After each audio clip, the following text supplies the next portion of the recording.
Ito ay isang malinaw, umaagos na anyong tubig, nagsilbing sentro ng komersyo.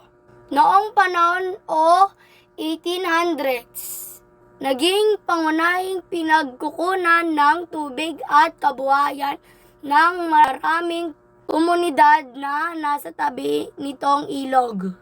Dito rin naglalaba ang mga tao ng kanilang mga damit at sagana sa huli ng isda ang mga mangingisda. Ang mga pampasahirong bangka na nagdadala sa mga tao kalapit na lalawigan ng Laguna hanggang Maynila at pabalik ay nagsilbing pangunahing ng transportasyon. Ayon kay Mr. Ambet Ocampo sa kanyang online blog or published in Philippine Daily Inquirer, Hidden History of the Pasig River, noong September 9, 2009. Si Mr. Ambet Ocampo, isang kilalang historian, professor, columnist, at naging chairman ng NHCP 2002-2011. Panoorin po.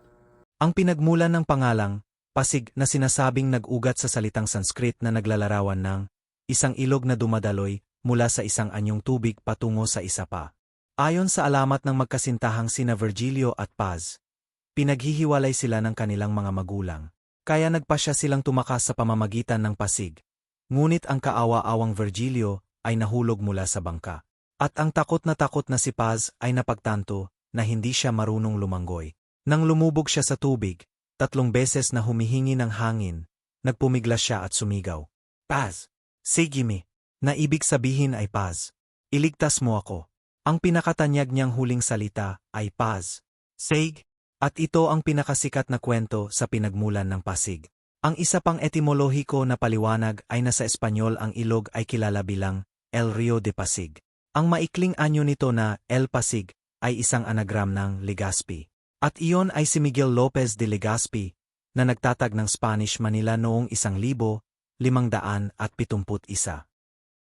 Noong 1989, nagsimula na ang gobyerno natin i-rehabilitate ang Pasig River at mga katuwang nito. Sa ngayon, ang San Miguel Corporation, isang pribadong kumpanya na nangunguna at patuloy sa malakihang paglilinis at rehabilitasyon ang Pasig River. Simula noong 2021, sila ay namuunan ng bilyong piso para mag-dredge ng milyong toneladang silt at solid waste para mabawasan ang pagbaha at mapabuti ang kalidad ng tubig.